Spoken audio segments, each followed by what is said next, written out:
The radiant international school CBSE Ugat canal road Jahangirabad ખાતે તારીખ 29/11/2025 ને શનિવારના રોજ inter school robo revolution challenge robo ક્રાંતિ સંદર્ભે આંતરશાળા સ્પર્ધાનું ભવ્ય આયોજન કરાયું હતું, જેમાં વિદ્યાર્થીઓની સર્જનાત્મકતા ખીલે, સમસ્યાનું નિરાકરણ કરવાની કુશળતા વિકસે અને તેઓ રોબોટિક્સ પ્રત્યેનો જુસ્સો પ્રદર્શિત કરી શકે તે હેતુથી આ સ્પર્ધાનું આયોજન થયું હતું।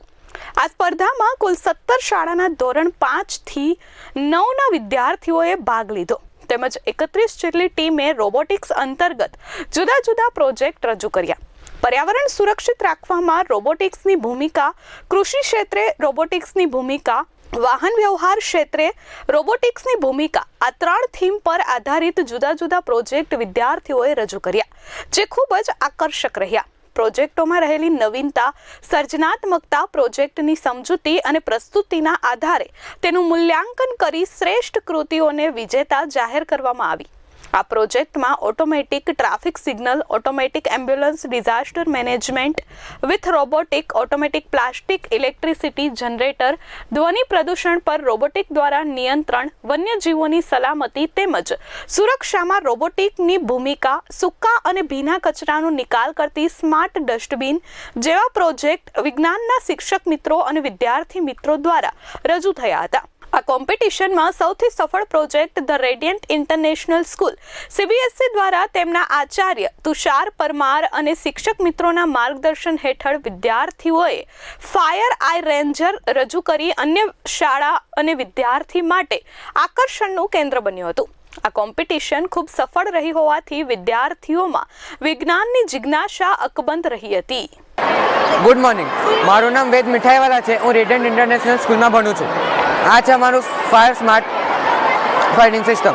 आ सिस्टम में मैं फ्लेम सेंसर यूज कर्युं छे, जे फ्लेम ने डिटेक्ट करे छे अने पानी आग ने बुझावी दे छे। अने साथे साथे अमे एमां स्मार्ट स्टेयरकेस पण बनाव्या छे। मेरा नाम अयांश जरीवाला है और मैं क्लास 5C में पढ़ता हूँ। मेरी स्कूल का नाम LP सवानी एकेडमी है। मैंने आज ऑटो इरिगेशन सिस्टम बनाई है, जिसमें ये ग्रास है और फिर उसके नीचे वाटर पाइप्स है, और फिर जब सॉइल ऐसी सूखी होती है तब इसका मॉइस्चर 40 से कम होता है।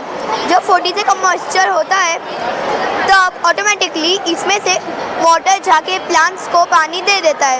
मेरा नाम अनुपम पांचाल है और मैं द रेडियन इंटरनेशनल स्कूल में फिजिक्स डिपार्टमेंट में इंचार्ज हूँ।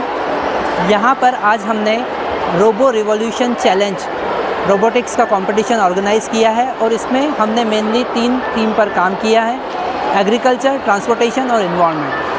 पहले से ऑलरेडी बहुत सारे नए इवोल्यूशन हो रहे हैं, स्मार्ट प्रोजेक्ट बन रहे हैं, पर फिर भी अभी भी कुछ इवोल्यूशन बाकी है और उसी के लिए हम बच्चों को मोटिवेट कर रहे हैं। और यहाँ पर अलग अलग बहुत सारे बच्चों ने, अलग अलग स्कूल के स्टूडेंट ने यहाँ पर पार्टिसिपेट किया है। कुछ बच्चों ने यहाँ पर स्मार्ट एम्बुलेंस पे वर्क किया है, कुछ बच्चों ने यहाँ पर स्मार्ट ट्रैफिक सिस्टम पे काम किया है, एग्रीकल्चर सिस्टम पे काम किया है। तो यहाँ पर अलग अलग बच्चों ने बहुत सारा अपना अलग अलग टाइप के सिस्टम, अलग अलग टाइप के प्रोजेक्ट पर वर्क किया है। ब्यूरो रिपोर्ट S24 न्यूज़, सूरत।